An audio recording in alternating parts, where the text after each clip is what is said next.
बिस्मिल्लाहिर्रहमानिर्रहीम। This is शफ़क़त Mahmood Yousafzai. दोस्तों, आज का हमारा लेक्चर सीआरपीसी का पहला लेक्चर है और इस लेक्चर में हम समझने की कोशिश करेंगे कि कॉग्निज़ेबल ऑफेंस या कॉग्निज़ेबल केस किसे कहते हैं। देखिए, जब भी कोई क्राइम कमिट होता है, ठीक है, और वो अगर कॉग्निज़ेबल है तो उसे कॉग्निज़ेबल ऑफेंस कहा जाता है, और जब वो ऑफेंस कोर्ट तक पहुंच जाए तो उसको फिर कॉग्निज़ेबल ऑफेंस नहीं कहा जाता बल्कि उसे कॉग्निज़ेबल केस कहा जाता है। देखिए, सीआरपीसी के तहत जो है हमारे पास टू टाइप्स ऑफ क्राइम है, ठीक है। क्राइम्स जो है उनको दो हिस्सों में तकसीम कर दिया गया है। एक को कहा गया कि ये जो क्राइम्स है ये कॉग्निज़ेबल ऑफेंस हैं, ठीक है, और दूसरा जो है वो है नॉन कॉग्निज़ेबल ऑफेंस। इस लेक्चर में हम डिस्कस करेंगे कॉग्निज़ेबल ऑफेंस के बारे में कि कॉग्निज़ेबल ऑफेंस है क्या और इसको कॉग्निज़ेबल ऑफेंस कहा क्यों जाता है। तो कॉग्निज़ेबल लफ्ज़ कॉग्निज़ेबल जो है ये कॉग्निजेंस से लिया गया है। कॉग्निजेंस का मतलब ये है कि to take notice of something, यानी कि किसी चीज़ का नोटिस लेना। तो शुरू करते हैं अपने इस लेक्चर को। कॉग्निज़ेबल ऑफेंस, कॉग्निज़ेबल ऑफेंस जो है या कॉग्निज़ेबल केस, ये clause F sub section 1 of section 4 of CrPC में इसको डिफाइन किया गया है कि what is cognizable case and what is cognizable offence. तो CrPC clause F sub section 1 of section 4 में बताया गया है कि cognizable offence means an offence for and cognizable case means a case in which a police officer may, in accordance with the second schedule or under any law for the time being enforced, arrest without warrant। यानी कि जो हमारे CrPC में second schedule दिया गया है वो तमाम के तमाम क्राइम्स जो है जो कि सेकंड शेड्यूल में मौजूद है वो कॉग्निज़ेबल ऑफेंस हैं या किसी भी लॉ के तहत, ठीक है, जो सीआरपीसी में नहीं है, सेकंड शेड्यूल में नहीं है, मगर किसी एक्ट के तहत उसे कॉग्निज़ेबल ऑफेंस करार दिया गया है तो वो भी इसी डिफिनीशन के तहत आते हैं। तो इसका मतलब यह है कि कॉग्निज़ेबल ऑफेंस उस ऑफेंस को कहते हैं जिसमें पुलिस अरेस्ट कर सकती है, ठीक है, कॉग्निजेंस ले सकती है। तो कॉग्निज़ेबल ऑफेंस वो ऑफेंस है जब पुलिस को इंफॉर्मेशन मिल जाए कि क्राइम कमिट हुआ है और वो जो क्राइम है वो एक कॉग्निज़ेबल ऑफेंस है, तो पुलिस उस अक्यूज को अरेस्ट कर सकती है।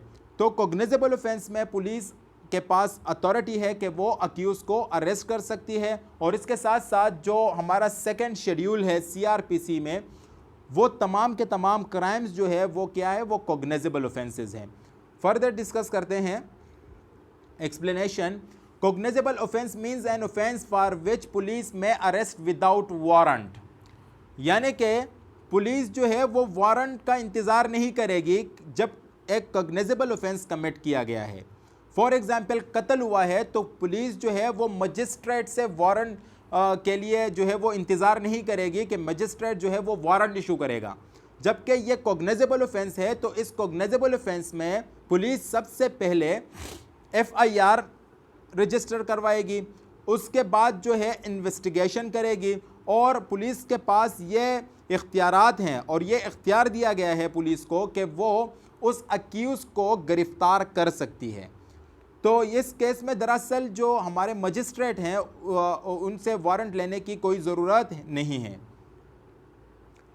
In cognizable offense, FIR is lodged as soon as information is received by police, known or unknown। यानी कि जब भी पुलिस के पास इंफॉर्मेशन आती है कि कोई कॉग्निज़ेबल ऑफेंस कमिट किया गया है, चाहे वो किसी नॉन या अननोन शख्स, मतलब कि मालूम हो, अक्यूज़ मालूम हो कि फ़लाँ शख्स ने ये ऑफेंस कमिट किया है, या कोई नामालूम अफराद हो, ठीक है, दोनों सिचुएशन में पुलिस FIR रजिस्टर्ड करवाएगी, क्योंकि ये स्टैट्यूटरी ड्यूटी है पुलिस की कि कॉग्निज़ेबल ऑफेंस में पुलिस FIR रजिस्टर्ड करवाएगी। In cognizable offense, police has authority to start investigation। यानी कि जब cognizable offense कमिट हुआ तो पुलिस के पास ये अथॉरिटी है कि वो cognizable offense में इन्वेस्टिगेशन स्टार्ट करें ताकि मज़ीद जो है एविडेंस कलेक्ट किया जा सके।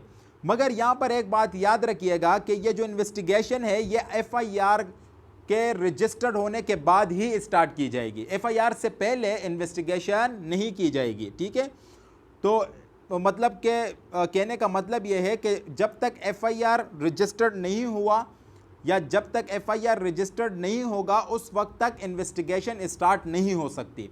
तो एफआईआर का रजिस्टर्ड होना बहुत ज़्यादा ज़रूरी है, उसके बाद जो है इन्वेस्टिगेशन स्टार्ट की जाएगी। In cognizable offense, accused is arrested without obtaining a warrant from the magistrate. पहले भी मैं आप लोगों को बता चुका हूं कि मजिस्ट्रेट से वारंट लेने की कोई ज़रूरत नहीं है, क्योंकि कॉग्निजेबल ऑफेंस है और कॉग्निजेबल ऑफेंस में पुलिस उस अक्यूज़ को अरेस्ट कर सकती है। ठीक है, यानी कि अक्यूज़ ये नहीं कह सकता कि आपके पास वारंट कहाँ है। ठीक है, क्योंकि वारंट जो है वो नॉन कॉग्निजेबल ऑफेंस में ज़रूरी है, वो इसके बाद इंशाल्लाह हम डिस्कस करेंगे। तो पुलिस जो है, जैसे ही इंफॉर्मेशन मिली पुलिस को कि एक कॉग्निजेबल ऑफेंस कमिट किया गया है, पुलिस सबसे पहले police is under statutory duty to launch FIR and after that it is the power of the police to start investigation into the cognizable offense which is committed। तो जब उसके बाद जो है पुलिस जो है वो इन्वेस्टिगेशन स्टार्ट करेगी।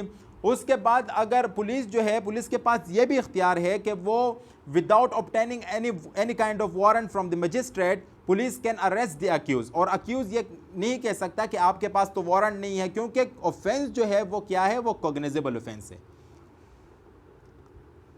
In cognizable offense, investigation is conducted after registration of FIR।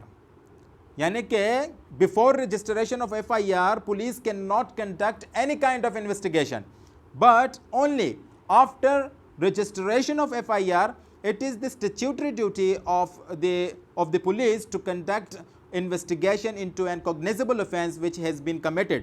अगर इन्वेस्टिगेशन से पहले एफआईआर रजिस्टर करने से पहले इन्वेस्टिगेशन की जाए तो वो इन्वेस्टिगेशन जो है वो कोर्ट में तस्लीम नहीं की जाती। तो इस वजह से इन्वेस्टिगेशन एफआईआर जो है वो इन्वेस्टिगेशन जो है वो एफआईआर को रजिस्टर करने के बाद ही किया जाएगा। Police are under statutory obligation to register FIR as soon as information relating to cognizable offense is received by them। यानी कि स्टैट्यूटरी ऑब्लिगेशन है पुलिस पर कि वो जैसे ही उनको इंफॉर्मेशन मिले कि कोई कॉग्निजेबल ऑफेंस कमिट किया गया है तो then police are under statutory obligation to register FIR. Cognizable offences कौन कौन से ऑफेंसेस है, मगर यहाँ पर एक बात याद रखिएगा कि जो कॉग्निजेबल ऑफेंसेस हैं वो मोस्टली सीरियस नेचर के हैं। यानी कि हम ये नहीं कह सकते कि कॉग्निजेबल ऑफेंसेस जो है वो ओवरऑल सीरियस नेचर के हैं। ओवरऑल सीरियस नेचर के ऑफेंसेस नहीं है। फॉर एग्जांपल अगर एक शख्स है वो कहता है कि मैं फॉर एग्जांपल मैं डीएसपी हूँ, मतलब कि झूठ कहता है कि मैं डीएसपी हूँ या मैं एसएसपी हूँ या मैं एसएचओ हूँ या मैं जो है किसी सिक्योरिटी फोर्स से ताल्लुक़ रखता हूँ, तो और अगर वो झूठ साबित हुआ तो पुलिस जो है उस शख्स को गिरफ़्तार कर सकती है। तो लिहाजा उसमें जो है काफ़ी हद तक मतलब बहुत ही कम सज़ा है, मगर वो भी क्या है, कॉग्निजेबल ऑफेंस है। तो हम ये नहीं कह सकते कि कॉग्निजेबल ऑफेंस जो है वो मोस्टली सीरियस नेचर के हैं। मतलब हम कह सकते हैं, मतलब हम ये नहीं कह सकते कि कॉग्निजेबल ऑफेंसेस जो है वो सारे के सारे सीरियस नेचर के हैं। अलबत्ता जो कॉग्निजेबल ऑफेंसेस है वो मोस्टली सीरियस नेचर के ऑफेंसेस हैं। Example of cognizable offences are Section 302 of PPC, Pakistan penal code, punishment for murder. ठीक है, यानी कि कत्ल करना ये क्या है, ये कॉग्निजेबल ऑफेंस है। इसी के साथ साथ रेप करना, सेक्शन 376 ऑफ PPC, हमारे पास जो ये सेक्शन है ये भी कॉग्निजेबल ऑफेंस है। इसी तरीके से सेक्शन 363 जो कि डकैती के मुताल्लिक है, तो ये भी सेक्शन 363 जो है ये किडनैपिंग के मुताल्लिक है, पनिशमेंट फॉर किडनैपिंग।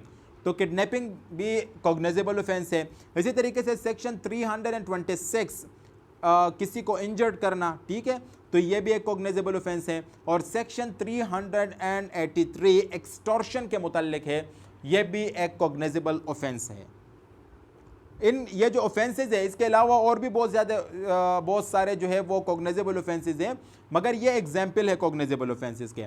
और ये जितने भी एग्जाम्पल है, जितने भी कॉग्निजेबल केसेस है, इसमें पुलिस जो है वो वारंट का इंतज़ार नहीं करती कि मजिस्ट्रेट साहब जो है वो वारंट इशू करेगा। इसमें वारंट इशू करना जो है वो लाजमी नहीं है। यहाँ इस केसेस में जो है पुलिस अक्यूज़ को किसी भी वक्त गिरफ़्तार कर सकती है। और ये जो केसेस है इनमें पुलिस के पास अथॉरिटी है कि वो इन्वेस्टिगेशन भी कर सकते हैं, मगर इन्वेस्टिगेशन जो है वो एफआईआर को रजिस्टर करने के बाद की जाएगी। बस ये जो डिफरेंस है ये याद रखिएगा। In cognizable offences, investigating officer can start investigation for collecting more evidence और फॉर कलेक्टिंग ऑफ एविडेंस।